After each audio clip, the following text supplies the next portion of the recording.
এতবার আজান দেয়, এতবার, এতগুলো মাইক, এতগুলো মসজিদ, আশপাশে যদি 10টা মসজিদ থেকে একসাথে আজান হয়, প্রতি মসজিদে যদি 4টা করে হরণও থাকে, 40টা হয়, 40টা হরণ এনে লাগাইলে কি অবস্থা হইবে? কম কথা, এটা তো বিরাট মাহফিল।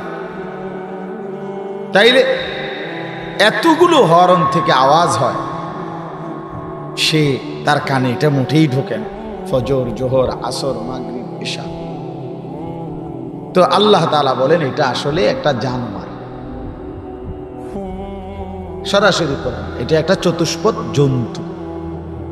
উলাইকা কাল আনআম। আল্লাহ বলেন যদি খেয়াল করবা, হ্যাঁ, যদি জানোয়ার বললে মাইন্ড করে তাহলে আরো নামাই দিবা, তাহলে বলবা ভাই সরি সরি সরি, ভুল হয়েছে ভাই, আসলে আপনার গরু ছাগল বলাতে আপনি একটু প্রেস্টিজে লাগছে তো, হ্যাঁ সরি, আসলে আমি উড্রু করলাম। বালহুম আদাল, আপনি আসলে ছাগলও না, গরুও না, জন্তুও না, জানোয়ারও না, তার চাইতে নিকৃষ্ট।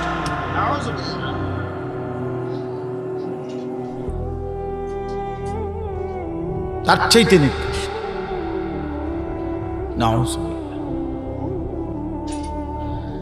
এই জন্য বলতেছিলাম আল্লাহর কথা দিল দিয়ে শুনতে হয়, আল্লাহর কথা কলিজা দিয়া বুঝতে হয়। ইন্না ফি যালিকা লাযিকরা লিমান কানা লাহু কলবুন, এরপরে আও আলকাস সামআ ওয়া হুয়া শাহীদ। 3 জিনিস একসাথ করে যে আল্লাহ তাআলা বলেছেন, দিল, চোখ, কান। চোখ, কান, দিল। দিল খোলা, চোখও খোলা, কানও খোলা, তাকায় আছে যিনি বলতেছেন তার দিকে, কান দিয়ে মনোযোগ দিয়ে শুনতেছে, অন্তরটা খুলে রাখছে, উপলব্ধি করতেছে। আল্লাহ বলেন এই 3টা জিনিস যে একত্র করে, চোখ, কান, দিল, কন্ত কি? তা আল্লাহ বলেন ইন্না ফি যালিকা লাযিকরা, নিশ্চয়ই ওই ব্যক্তির জন্য, ওই মানুষগুলোর জন্য এই কোরআন পুরাটাই নসিহত, পুরাটাই উপদেশ, তার জিন্দেগি বদলাবেই বদলাবে, বদলাবেই বদলাবে। এই জন্য ওই যে তুমি যে চোখের সামনে মোবাইলটা ধরে রাখছো, তোমার দিয়ে কোনো কাম হইতো না, তুমি এইটাই আলগি দিয়ে ধরে রাখবা, তোমার জিন্দেগি যাইবই এটা ধরে থাকে। তোমার এই ইবলিসে একটা কাম ধরাইয়া দিছে যে তুমি তো একটা আকামলা মানুষ, তো তোমার একটা কাম দিলাম, ধরো এটা ধরে রাখ, বুঝেন নাই?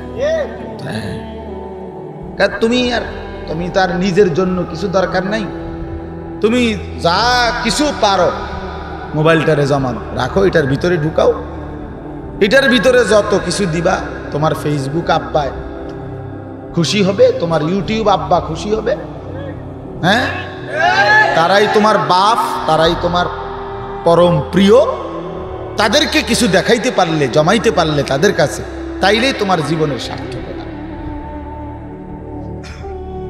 হ্যাঁ, বুঝলেন? এখানে দিলের বা দরকার কি, কানের বা দরকার কি, চোখের বা দরকার, চোখের বা দরকার কি, আফসুসের বা। এই জন্য ভাইয়া আল্লাহর কথা চোখ দিয়ে শুনতে হয়, মানে তাকাইয়া, কান দিয়ে শুনতে হয়, মানে কান খাড়া করে, দিল খোলা রেখে গ্রহণ করার মানসিকতা থাকতে, গ্রহণ করার মানসিকতা থাকতে, গাদ্দার হইলে হয় না। মানসিকতাই যদি না হয় ভাইয়া, আল্লাহ তাআলা হেদায়েত দেন। ওয়াহদি ইলাইহি মান ইউনিব, কোরআনে আল্লাহ বলেন যে আল্লাহর দিকে ঝুঁকে আসে, আল্লাহ তাআলা নিজে আগায়া তাকে হেদায়েত দিয়ে থাকে। মান ইউনিব মানে হলো ইনাবাত, মানে ঝুঁকে আসা। তো ঝুঁকে আসবে কদ্দুর? আল্লাহ বলছেন তুমি আসবা 1 বিঘত, আমি আসবো 1 হাত। তুমি আসবা 1 হাত, আমি আসবো 2 হাত। তুমি আসবে হাঁটতে হাঁটতে, আমি আসবো দৌড়তে দৌড়তে। হ্যাঁ, তুমি আসবা রাতে গুনাহ নিয়ে, আমি রাতেই আসবো মাগফিরাত নিয়ে। ইন আতাইতানি লাইলান আতাইতুকা লাইলান, রাতে আসলে রাতেই মাফ, দিনে আসলে দিনেই মাফ। ওয়া ইন আতাইতানি নাহারান আতাইতুকা নাহারান, বান্দা যখন আসবা তখনই মাফ। আমি আছি সারাক্ষণ, তুমি চোখের পানি ফেলে আমারে ডাক দিও, আমি পেছনটা সব মাফ করে দিতে। ইয়া ইবনা আদম লাউ বালাগাত যুনুবুকা আনানাস সামা সুম্মা ইস্তাগফারতানি গাফারতু লাকা ওয়ালা উবালি। আল্লাহ তাআলা হাদিসে কুদসিতে বলেন, হে বনি আদম, তোমার গুনাহ যদি আসমান পর্যন্ত পৌঁছে যায়, তারপরেও যদি তুমি তওবা করে পিছনের গুনাহ ছেড়ে দিয়ে আর করবা না ওয়াদা দিয়ে লজ্জিত হয়ে আমার কাছে মাফ চাও, আমি ওয়াদা দিলাম আমি 1 সেকেন্ডের পরোয়া করব না, 1 মিনিট ভাববার জন্য সময় নেব না, তৎক্ষণাৎ আমি তোমাকে মাফ করে দেব। ওয়ালা উবালি, কোনো পরোয়া নাই, আমি দেরি করব না। শুনানি হবে না, কোনো শুনানি হবে, তারপরে মামলার রায় হবে না, নগদ ফয়সালা। তুমি আসবা যখন, আমি আসবো তখন।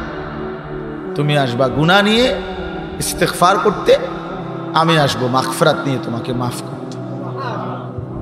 এই জন্য জওয়ান ভাইয়া বাপরা সবার এটা বোঝা উচিত, বোঝা উচিত। জিন্দিগি শুধুই শুধুই কাটবে, রাতের কোনো স্টেশন নাই, দিনের কোনো স্টেশন নাই, কোনো পূব নাই, পশ্চিম নাই, উত্তর নাই, দক্ষিণ নাই। হাসে কেন, কান্দে কেন, হাঁটে কেন, বসে কেন, কিচ্ছুই কইতারে না। হায় হায়, এরকম উদ্দেশ্যহীন কোনো মানুষের জীবন হইতে পারে না। মানুষ এত ফালতু হওয়ার কথা না, এত ফালতু। বসে তো চা দোকানে বসেই আছে, উঠার কোনো নাম নাই। কোন সময় উঠবেন কাকা, বইসি হবে বন্ধু, কীর্তন বইছেন, কীর্তন বইছি, তাও কইতে পারতাম। জীবনের কোনো উদ্দেশ্য না। কেন বসে আছে, কেন যুবক ওই রেল স্টেশনে, ক্ষেতের কিনারে, রাস্তার পারে 10 জন, 5 জন, 3 জন বসে আছে, কেন দাঁড়ায় আছো, কেন কি জানা নাই। আল্লাহ তাআলা কোরআনুল কারীমের মধ্যে বলছে, ভাইয়া আফা হাসিবতুম আন্নামা খালাকনাকুম আবাসা, আমার বান্দা তাহলে কি তোমরা এই ভেবেছো যে আমি তোমাদেরকে অনর্থক, উদ্দেশ্যহীন, বেহুদা বানাইছি? 9 মাস লাগাইয়া এই ফালতু কোনো উদ্দেশ্য নাই এমনি বানাইলাম? আমি তো চাইলে পলকের মধ্যে কোন বললেই হয়ে যায়। আমি তো সেই মালিক, যে মালিক চাইলেই আমি বানাইতে পারতাম। তো তোমাকেও তো আমি কোন বললেই হইতা, কিন্তু আমি এভাবে না বানাইয়া আমার কুদরতি হাতে, নিজের হাতে আমি 9টা মাস, 1 দিন 2 দিন না, 9 মাস অন্ধকারের ভেতরে গোটা পৃথিবীকে না জানিয়ে, কোনো সারা শব্দ ছাড়া, 1 বিন্দু আওয়াজ ছাড়া আমি অন্ধকারের কালো চাদর দিয়ে ঢেকে মায়ের অন্ধকার রেহেমের ভিতরে 9 মাস লাগায়া বড় যত্ন করে বানাইছি বান্দা। শুধু এমনি এই বিড়ি খেতে খেতে শেষ করে দিবে, এই মোবাইল টিপতে টিপতে হায়াত শেষ করে, এই জন্য 9 মাস লাগাইলাম? একটা ছেলে হইলেই ভাবো ভাই, একজনই ভাবো, একজন চাচাই ভাবেন, যারা চা দোকানে আড্ডা দেন আপনারাই ভাবেন চাচা। শেষ বয়সটা বুঝি আল্লাহ তাআলা আপনারে এই শুধু এমনি বসে থাকতে দিছে না, আর কোনো দায়িত্ব ছিল না। নবী সাল্লাল্লাহু আলাইহি ওয়াসাল্লামকে আল্লাহ তাআলা কোরআনে আছে বলছেন, ওয়া'বুদ রাব্বাকা হাত্তা ইয়াতিয়াকাল ইয়াকিন। বন্ধু, মৃত্যু আসা পর্যন্ত আপনার রবের ইবাদত করতে থাকেন। তাহলে নবীজি কি বলছে? মৃত্যু আসা পর্যন্ত বন্দিগির উপরে থাকেন। আর আমনেরে কইছে বিকাল টাইম বন খান আর চা খান, ঠিক না? তা আপনি তো এইভাবে জিন্দিগি সাজাইয়া ফেললেন যে প্রতিদিন বিকাল বেলা চায়ের দোকানের আড্ডা, বিড়ির আড্ডা, নাটক, সিনেমা, টেলিভিশনের আড্ডা। ছেলেরা তোমরা তো ভাই জিন্দিগি এটাই বানায় নিলা যে শুধুই আড্ডা, শুধু খানার টাইমে একটু খানা, ঘুমের টাইমে কিছুক্ষণ ঘুম, টয়লেট, বাথরুম, আর বাকিটার সময় শুধুই আড্ডা, শুধুই আড্ডা। এ কেমন জিন্দিগি?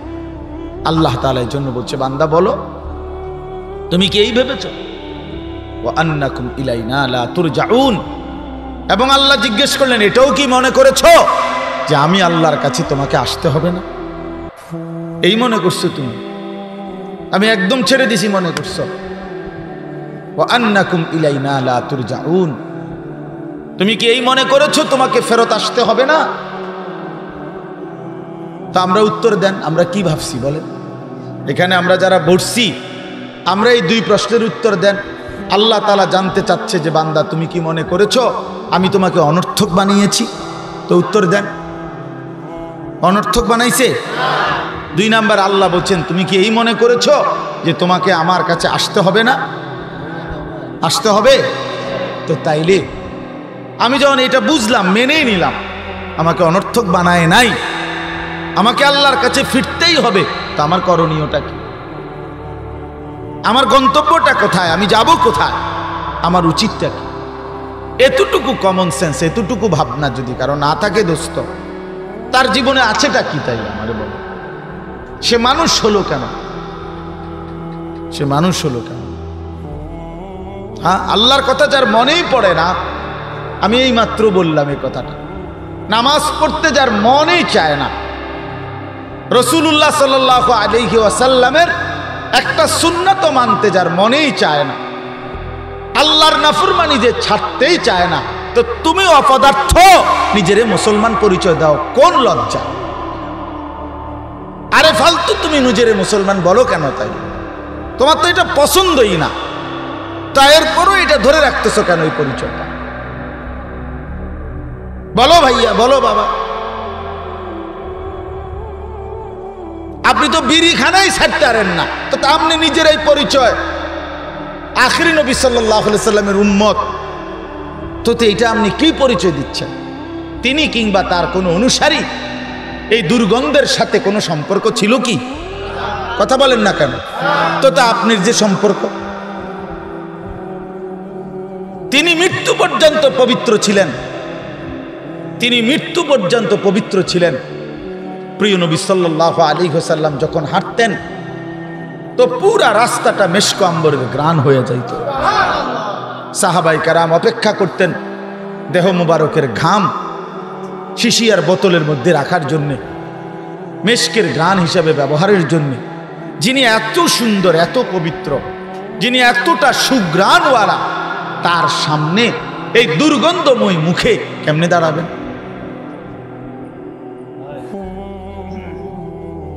কেমনে?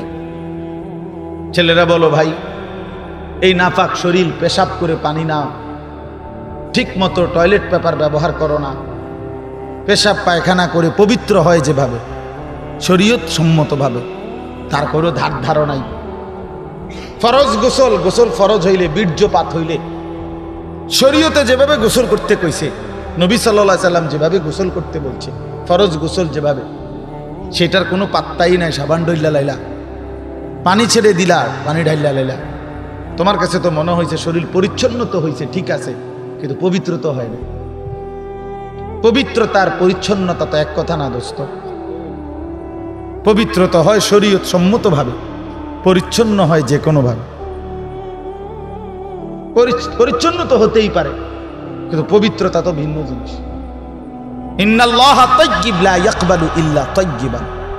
নবী সাল্লাল্লাহু আলাইহি সাল্লাম বলেন, আল্লাহ তাআলা পবিত্র, পবিত্র ছাড়া তিনি কোনো কিছু, কাউকে, কোনো কিছুকেই গ্রহণ করেন। হাদিস এটা। নবী সাল্লাল্লাহু আলাইহি সাল্লাম বলেন, লা তুকবালু সালাতুন বিগাইরি তুহুর। পবিত্রতা অর্জন ব্যতীত কোন নামাজ কবুল হবে না। নবীজি সাল্লাল্লাহু আলাইহি সাল্লাম বলেন, আত-তুহুরু শাতরুল ঈমান। পবিত্রতা ঈমানের অর্ধাংশ। নবী সাল্লাল্লাহু আলাইহি ওয়াসাল্লাম বলেন, মিফতাহুস সালাতি তুহুর। পবিত্রতা নামাজের চাবি। এত হাদিস শুনলেন, এত হাদিস শুনলেন।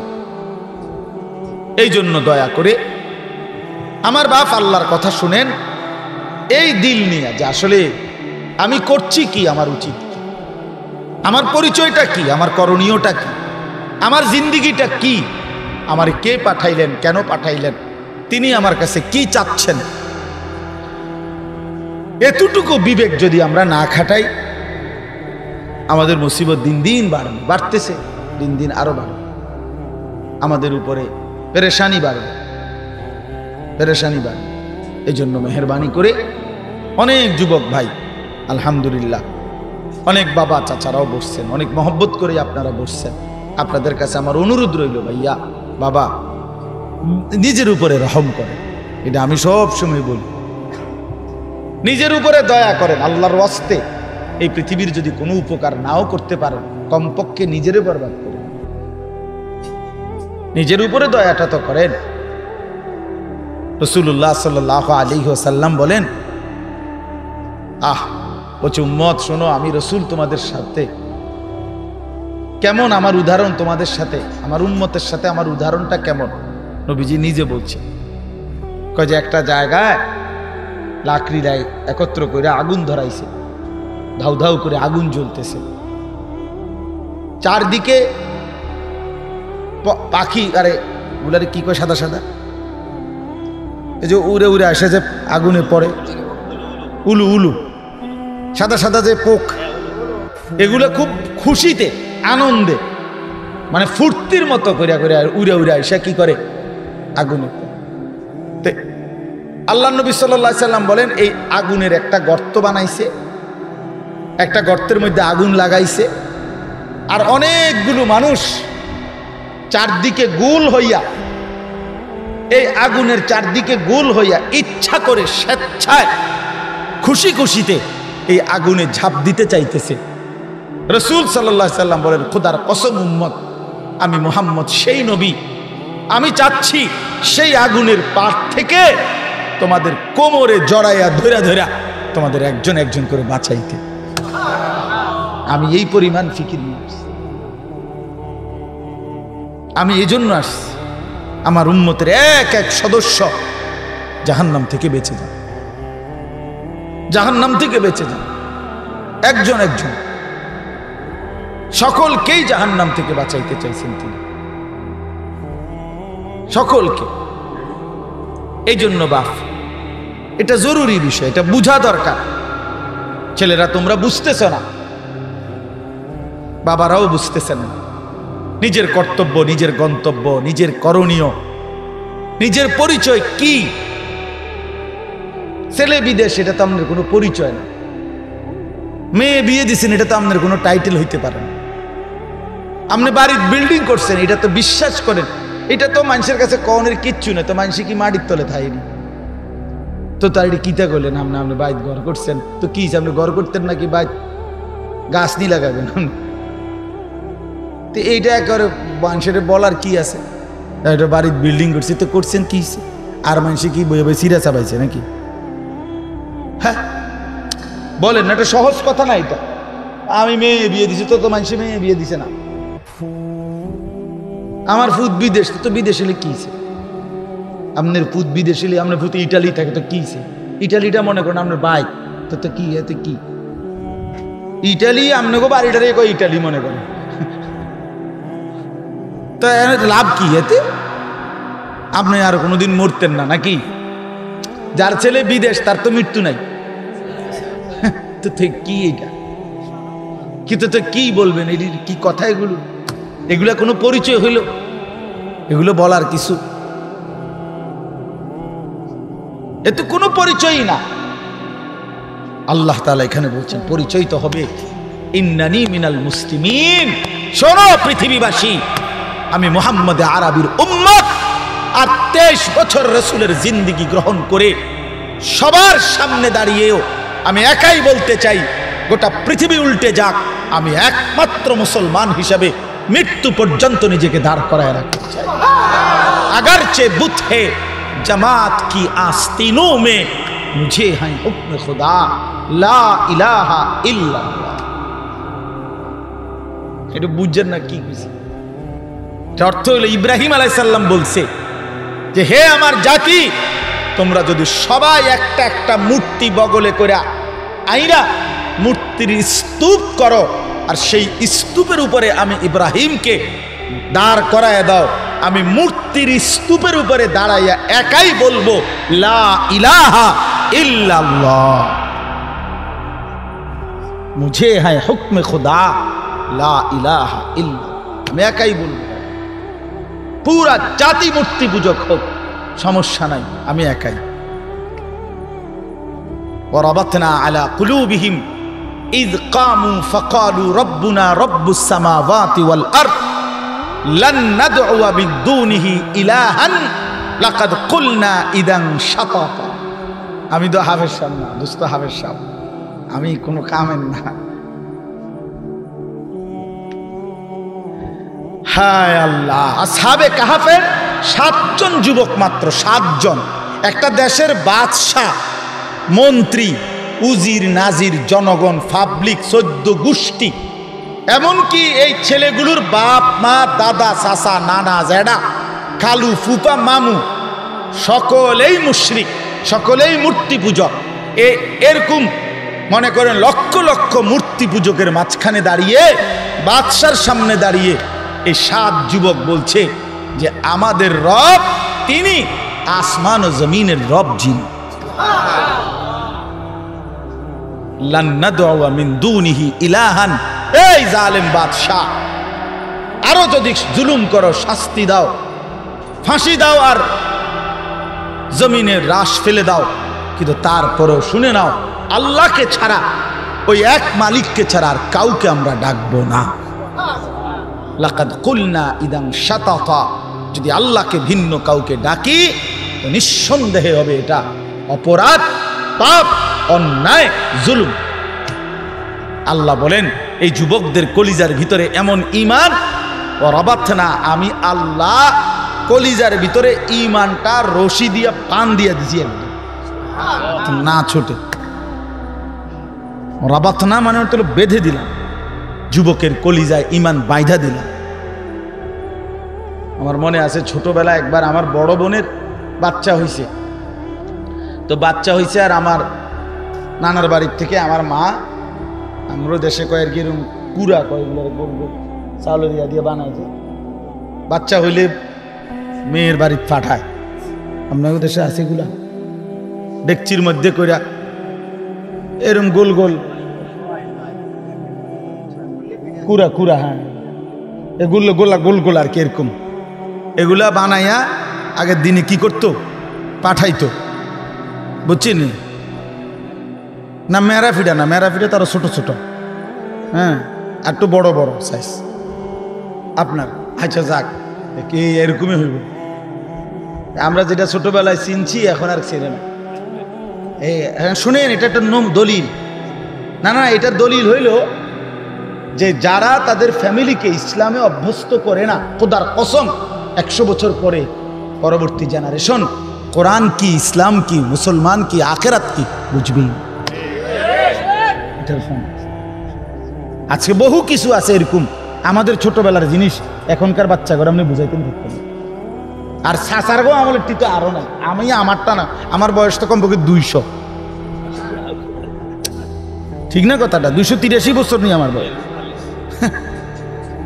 তাইলে আমার বয়স 43 রানিং, 81 সনে আমার জন্ম, তাহলে আমার 43 বছর যদি আমার বয়স, তা আমার ছোটবেলা আজ থেকে 150 বছর আগে, 30 বছর আগে, ঠিক না? তো 30 বছর আগের কথাটাই তো আমি বুঝাইতে পারতেছি না, চিনাইতে পারতেছি। মক্কার কুরাইশরা, কাফেররা আপনার সরাসরি ইব্রাহিম এবং ইসমাইল আলাইহিমাস সালাম এই 2 নবীর বংশধর। এই আবু জেহেল, আবু লাহাব, উতবা, শাইবা এরা সরাসরি নবীদের বংশধর, কুরাইশ যারা।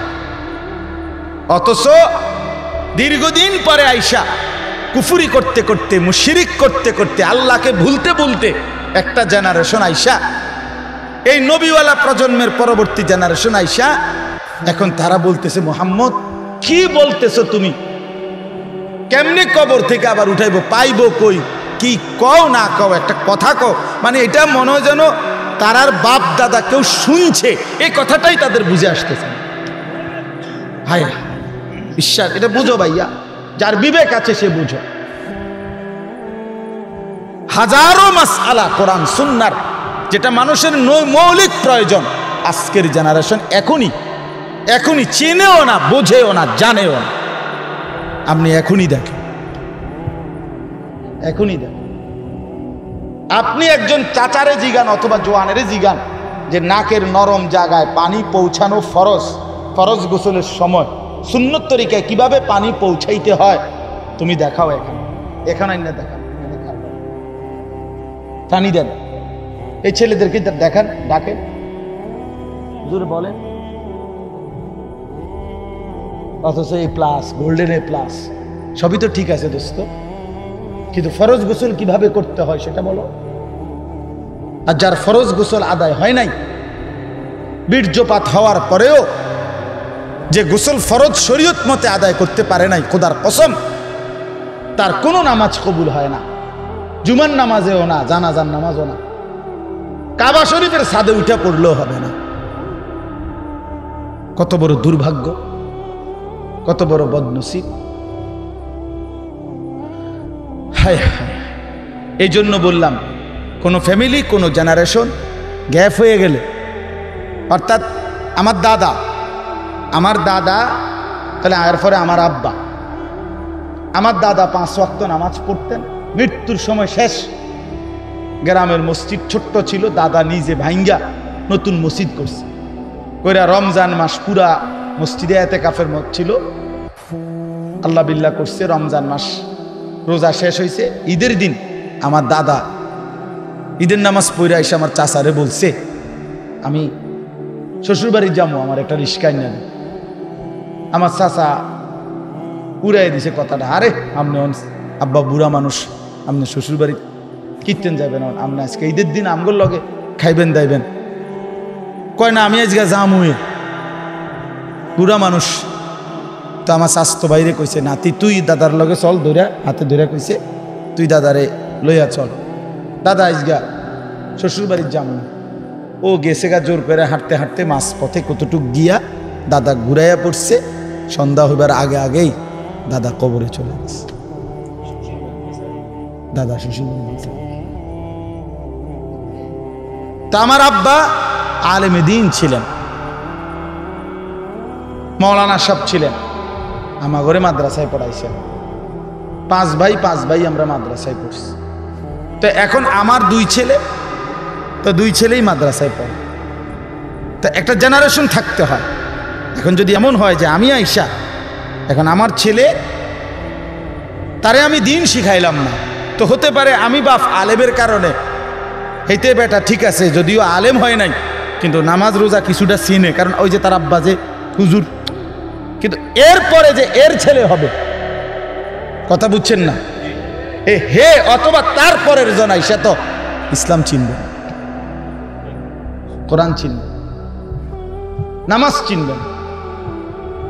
লানতটা তো দেখা যাবে আর পরে না, অভিশাপটা তো দেখা যাবে। আজকে যারা ছেড়ে দিচ্ছে ছেলেকে, নিজের স্ত্রী নিজের মেয়েকে বেপর্দা ছেড়ে দিল, ছেলেটাকে বেনামাজি অবস্থায় মেনে নিল, বিশ্বাস করেন এখনে না হয়তো টের পাইলেন না আপনি, কিন্তু এটার ফলাফল টের পাবে 50 বছর পরে, 100 বছর পরে। এর পরের জেনারেশন আর নামাজ কাকে বলে, আখেরাত কাকে বলে এটাই বুঝে। কি পরিমাণ মুসলমান মনে করেন আজকে এই মাত্র আবু হানিফ ভাই কোরআনুল কারীম তেলাওয়াত করছে, আপনাদের দিলে লাগছে না? আচ্ছা আপনি এবার ইনসাফের সাথে বলেন কি পরিমাণ মুসলমান আল্লাহর কোরআনটা দেখে দেখে সহি শুদ্ধই পড়তে পারে না।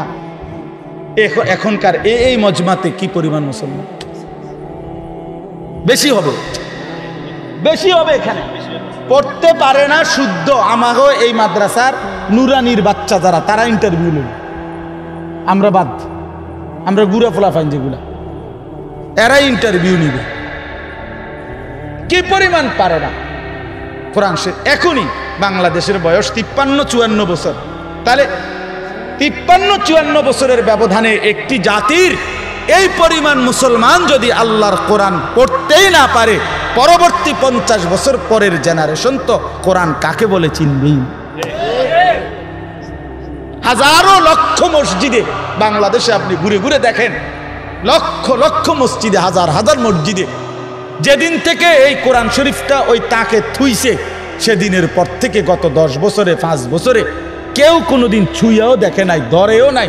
এটার মধ্যে কত আতো বুলা এমন কোরআন শরীফ নাই। তাহলে এগুলো কার জন্য? কেন কিনলো, কেন বেচলো, কেন রাখলো এখানে, কেন ছাপাই বলেন? وقال الرسول يا رب إن قوم اتخذوا هذا القرآن مهجورا। রব্বুল আলামিন বলেন, রসুল আমার কিয়ামতের দিন বন্ধু আল্লাহর কাছে বলবে, রব্বুল আলামিন 23টা বছর মাওলা এই কোরআনকে আপনার কাছ থেকে গ্রহণ করতে গিয়ে আমি মুহাম্মদ দিনের পর দিন, রাতের পর রাত কষ্ট করেছি, কি পরিমাণ পাথরের আঘাত সয়েছি মাওলা আপনি জানেন। তায়েফের রক্ত আমার, উহুদের দান শহীদ আমার, পেটের মধ্যে 2টা পাথর বেঁধে আমি এতটা কষ্ট করে যেই কোরআন আপনার কাছ থেকে গ্রহণ করে আমার উম্মতের কাছে রেখে গেছি, উম্মতের এরা এরা এরা এরা এই লোকগুলো আল্লাহর নবী দেখিয়ে বলবেন, আল্লাহ এই লোকগুলো আমার সেই মেহনতের 23 বছরের কষ্টের কোরআন মাহজুরা নিজের জীবন থেকে বিতাড়িত করে দিয়েছে, পরিত্যক্ত করে দিয়েছে। আমি এর বিচার চাই। হ্যাঁ, নবী সাল্লাল্লাহু আলাইহি ওয়াসাল্লাম সরাসরি মুকদ্দমা দায়ের করবেন। তখন কি জবাব দিবেন? আপনি বলবেন, ইয়া রাসূলুল্লাহ আমার জন্য সুপারিশ করেন। নবী বলবেন, উম্মত আমি তো তোমার জন্য বিচার প্রার্থী। বুঝেন নাই বাপ? তো কে সুপারিশ করবে তাইলে? কোরআন শরীফের আয়াত, সূরা ফুরকানের আয়াত।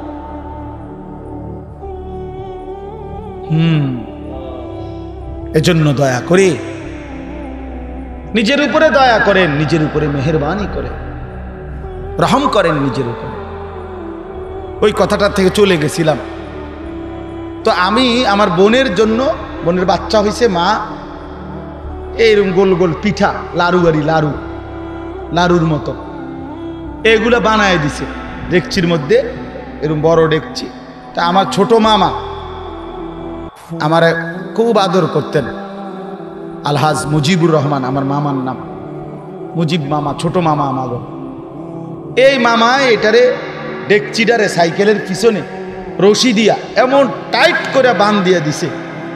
তো আমার এখনো মনে হইল আমি ওই সাইকেল দিয়ে যাওয়ার সময় উঁচা রাস্তা, নিচে অনেক নিচে ক্ষেত, মাটি কাইটা রাস্তা বাঁধছে অনেক উঁচা করে, ঘটনাচক্রে আমি পড়ে গেছি। পইরা যাওয়ানোর পরে এই সাইকেল সহ গৈরেতে একদম নিচে, সাইকেলও পড়ছে আমিও পড়ছি। তো পইরা ব্যথাও পাইছি। উইটা সাইকেল যখন উইটা সোজা করাইছি নিচে খেতে আর কি, কিন্তু দেখলাম সাইকেলের ক্ষতি হয়েছে, মাগর ওই যে ডেকচিটা এমন বান দিছে মামু আমার, এটা এক সুতা লড়ে না, যেমনের ডেকছি এমনি কিচ্ছু হয় না, মানে বানটা এমন টাইট বান দিছে। এই কথাটা আসলে ওই বলতেছিলাম আর কি। আল্লাহ বলছেন, ওয়ারাবাতনা আলা কুলুবিহিম, আমি যুবকের কলিজার ভিতরে ঈমানকে এভাবে শক্ত করে বেঁধে দিলাম যে গোটা জাতি বেঈমান, কিন্তু মোমেন ঈমান যুবকের এক ডাক যে সারা পৃথিবী উল্টে যাক, আমি আল্লাহকেই ডাক, এর নাম নওজু। বেটা এমন হইলে যুবক বলে, বেটা মোবাইল টিপলে বেটা এরা ফালতু বলে, বেটা তুই বেটা কামের না আকামলা, বেটা সারাদিন বেডির লেগে চাইয়া তাই বেওকুফ কোথাকার, কারাইয়া মতে বইয়া মতে, আটতে আটতে মতে, কি করে না করে, এটা কোনো জিন্দিগি হইল বেটা? এটা কোনো জীবন হইল বেটা? আস্তাগফিরুল্লাহ, আস্তাগফির। হযরত হাসান বসরি রাহমাতুল্লাহ আলাইহি বলছেন, ইয়া মা'শারাশ শাবাব, হে যুবক সমাজ, আলাইকুম বিল আখিরাহ, তোমরা মজবুতের সাথে আখিরাত তালাশ করো। তিনি বলেন, কাসীরান রাআইনা মান তালাবাল আখিরাহ ফাআদরাকাহা মা'আদ দুনিয়া। উনি বলেন, কসম শুনো হে যুবক, আমি অসংখ্য যুবককে দেখেছি যারা যৌবনকালে আখিরাত তালাশ করছে, আল্লাহ তাদেরকে দুনিয়াও মিলায়া দিছে। আখিরাত তো পাইছেই, দুনিয়াও পাইছে। ওয়া মা রাআইনা আহাদান মান তালাবাদ দুনিয়া ফাআদরাকাহা মা'আল আখিরা। কিন্তু আমি এমন একজনকেও দেখি নাই যে শুধু দুনিয়া চাইছে কিন্তু আখিরাতও সাথে পাইছে, এমন একজনও হয় না।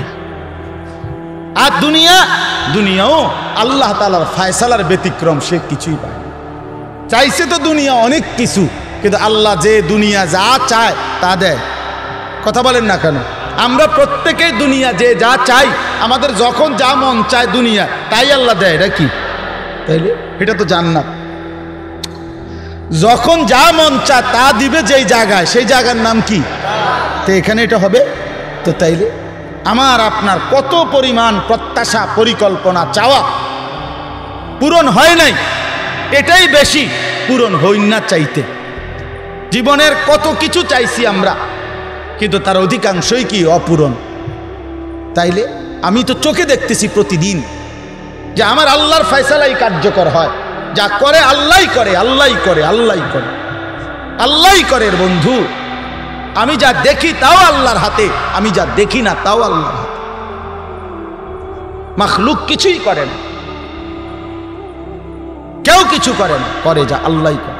নবী সাল্লাল্লাহু আলাইহি সাল্লাম ওনার চাচাতো ভাই আব্দুল্লাহ ইবনে আব্বাস রাদিয়াল্লাহু তাআলা আনহুমাকে বলছে, ওয়া আলাম আন্নাল উম্মাতা লাউ ইজতামাআত আলা আন ইয়ানফাউকা বিশাইইন লাম ইয়ানফাউকা ইল্লা বিশাইইন কাদ কাতাবাহু আল্লাহু লাক। শোনো, গোটা পৃথিবী মিলে যদি সিদ্ধান্ত নেয় তোমার একটা উপকার করবে, নবী বলেন করতে পারবে না, কেবল তোমার সেই উপকারটাই হবে যেটা আল্লাহ তোমার জন্য লিখে রেখেছে। সবাই মিলে যদি সিদ্ধান্ত নেয় তোমার একটা ক্ষতি করবে, মুসিবতে ফেলবে, আল্লাহর নবী বলেন কোনো মুসিবতে ফেলতে পারবে না, কেবল সেই মুসিবতটাই আসবে যেটা আল্লাহ তোমার জন্য লিখে রেখেছেন।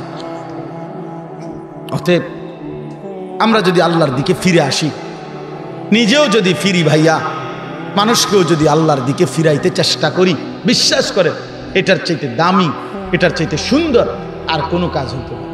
ওই মানুষটাই সবচেয়ে সুন্দর যে নিজেকেও সাজিয়ে তোলে আর বাকি মানুষদেরকেও আল্লাহর দিকে ডাকে, আল্লাহর দিকে ডাকে। এবার আমার এই আয়াতটার তরজমা আর একটু শুনেন, তাইলে আমার কথা শেষ। এনে আগে একটা কথা শুনেন, কোরআনুল কারীমের মধ্যে আল্লাহ তাআলা 4টা কসম করে বলছে, ওয়াত-তিন ওয়াজ-জাইতুন ওয়া তুর সিনিন ওয়া হাদাল বালাদিল আমিন। এই 4টা কসম। 3 মানে ডুমুর ফল, জাইতুন এটাও জলপাইয়ের মতো ছোট ছোট একটা ফল যেটা দ্বারা উৎকৃষ্ট তেল তৈরি হয়। আর হলো অতুর সিনিন, ওই তুর পাহাড়ে নবীজি আরে মুসা আলাইহিস সালামের সাথে আল্লাহ যে কথা বলছে যে জায়গায়, ওই জায়গার কসম। আর 4 নাম্বার ওয়াহাদাল বালাদিল আমিন, নবীজি যে পবিত্র ভূমিতে জন্ম নিয়েছেন মক্কা নগরী, এই মক্কা নগরীর কসম। কয়টা হলো? আল্লাহ তাআলা বলেন এই 4টি কসম করে বলতেছি বান্দা, লাকাদ খালাকনাল ইনসানা ফি আহসানি তাকওয়িম, নিশ্চয়ই আমি আল্লাহ, বিশ্বাস করো বান্দা, মানুষকেই বানিয়েছি সবচেয়ে সুন্দর করে। এই শব্দটা শুধু আমি ওই আমার এই আয়াতটা বোঝানোর জন্য কইতেছি। মানে আহসান এই শব্দটা বলেন তো। অনেকের নামও আছে আহসান হাবিব, অনেকের নাম আছে না এরকম, এই শব্দটা আর কি আহসান শব্দটা বলেন। আহসান অর্থ হলো সবচেয়ে সুন্দর, সবচেয়ে সুন্দর।